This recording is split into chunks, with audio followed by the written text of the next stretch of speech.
नमस्कार, प्रणाम, जय श्री राम आप सभी साथियों को। साथियों, मुझे ऐसा प्रतीत हो रहा है कि फिर से कोई टाइटैनिक डूबने जैसी घटना होने वाली है और इसके लिए ज़्यादा समय अब नहीं है। अगले 2 से 3 माह में मुझे फिर से ऐसी घटना होने का अंदेशा है। ऐसा मुझे अनुमान हो रहा है कि फिर से टाइटैनिक जहाज़ डूबा था, हज़ारों लोगों की मृत्यु उसमें हुई थी, फिर दोबारा से कोई ऐसी घटना हो सकती है। समुद्र में, नदियों में, जल में, कहीं भी आप मान लो कि जलीय घटना फिर होने के आसार हैं टाइटैनिक जैसी घटना के। और इसका जो कारण रहेगा मैं जानता हूँ, लेकिन इसका कारण मैं आपको उसी समय बताने का प्रयास करूँगा जब ये घटना होगी। और इसमें ज़्यादा समय अब है नहीं, अगले 2 से 3 महीने में।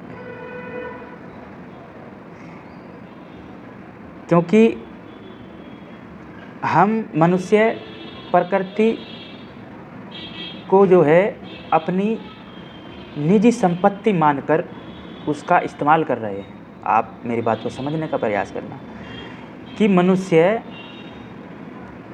प्रकृति को अपनी निजी संपत्ति समझकर उसका दुरुपयोग कर रहा है, जो कि मानव जीवन के लिए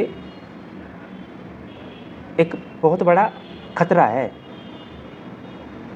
ये संकट है उसकी ये सोच, उसके खुद के जीवन पर। आप किसी भी क्षेत्र में ले लें, पेड़ पौधों को आप काट रहे हैं, समुद्र का आप गलत तरीके से इस्तेमाल कर रहे हैं,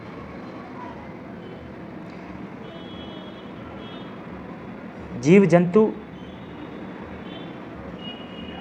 होते हैं प्रकृति की स्वच्छता के लिए, उसको स्वच्छ बनाने के लिए, सुंदर बनाने के लिए। जीव जंतु प्रकृति की सुंदरता में 4 चांद लगाते हैं और आप उन्हीं जीव जंतुओं के साथ गलत कर रहे हैं, उनको मार रहे हैं। तो ये बहुत बड़ा कारण है इस प्रकार की घटनाओं के घटने का।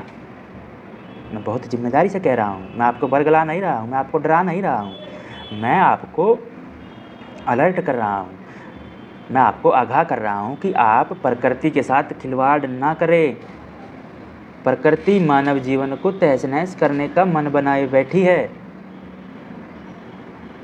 समझो आप मेरी बात को। मेरा इतना ही निवेदन आपसे है कि प्रकृति को नुकसान न पहुंचाए और प्रकृति हमें जो खाने पीने के लिए, उसको इस्तेमाल करने के लिए जो तरीका है, जो समय सीमा है, उसी के अनुसार उसका उपयोग करें।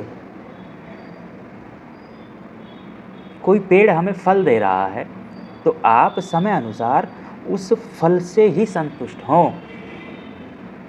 आप ये ना चाहें कि हम इसको पेड़ को जड़ से काट करके और आज ही मालदार बन जाए या आज ही अपने जीवन में बड़ा बदलाव कर लें। ये बहुत बड़ी भूल है आपकी। नमस्कार, प्रणाम, जय श्री राम।